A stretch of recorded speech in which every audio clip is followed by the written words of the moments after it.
إلا إبليس أبى أن يكون مع الساجدين.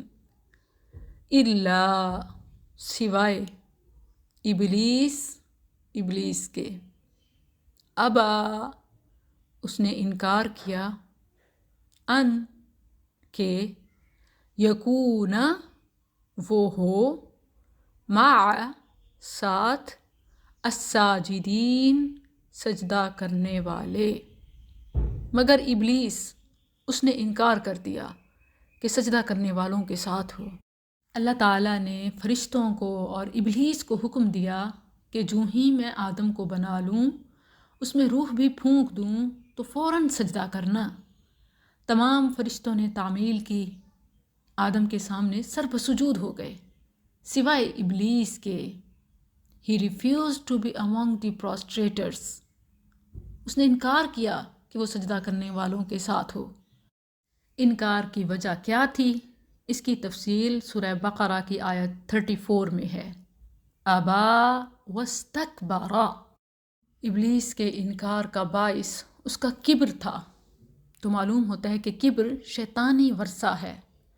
یاد رہے کہ کبر صرف اللہ کو زیب دیتا ہے، اسی کا حق، اسی کا وصف ہے۔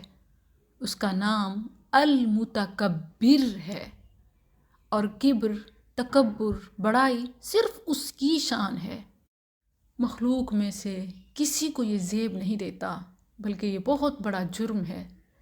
صحیح مسلم کتاب الایمان میں عبداللہ بن مسعود رضی اللہ عنہ سے مروی ہے، رسول اللہ صلی اللہ علیہ وسلم نے فرمایا، وہ شخص جنت میں نہیں جائے گا جس کے دل میں ذرہ برابر بھی کبر ہوگا۔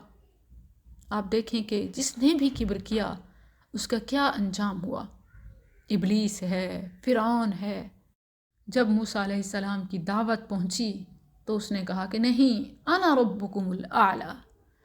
تو تکبر اللہ پر بھی ہوتا ہے کہ اللہ کے حکم کے آگے اکڑنا، تکبر رسول پر بھی ہوتا ہے کہ ان کی دعوت، ان کے پیغام، ان کی اطاعت کے بجائے اپنے بڑوں کی، اپنے ماحول کی، اپنے دور کی بات کرنا۔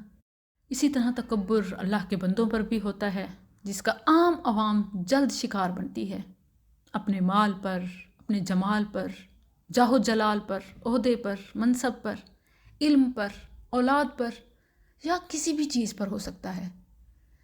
تکبر کی جامع ڈیفینیشن رسول اللہ صلی اللہ علیہ وسلم نے بتائی کہ الکبر بطر الحق وغمط الناس۔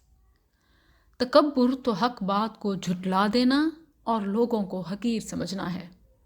جب بھی اپنی بات کے مقابلے میں حق کو جھٹلا دیں تو یہ کبر ہے، یا جب ہم اپنا اور دوسروں کا کمپیئر کرتے ہوئے اپنے آپ کو بڑا سمجھتے ہیں تو یہ تکبر ہے۔ اور رسول اللہ صلی اللہ علیہ وسلم اس سے بچنے کی دعا مانگتے تھے۔ صبح شام کی مسنون دعاؤں میں آپ کی یہ دعا تھی، یعنی آپ کی روٹین میں شامل تھا، صبح و شام آپ یہ دعا مانگتے، اللہم انی اعوذ بک من الکسل والحرم والجبن والبخل وسوء الکبر وفتنة الدجال وعذاب القبر۔ تو اس دعا میں وسوء الکبر، یہ کبر، تکبر سے پناہ مانگنا ہے۔ سنن نسائی کا حوالہ ہے۔ ابلیس نے بھی اللہ کے حکم کے آگے تکبر کیا اور سجدہ کرنے والوں کے ساتھ سجدہ کرنے سے انکار۔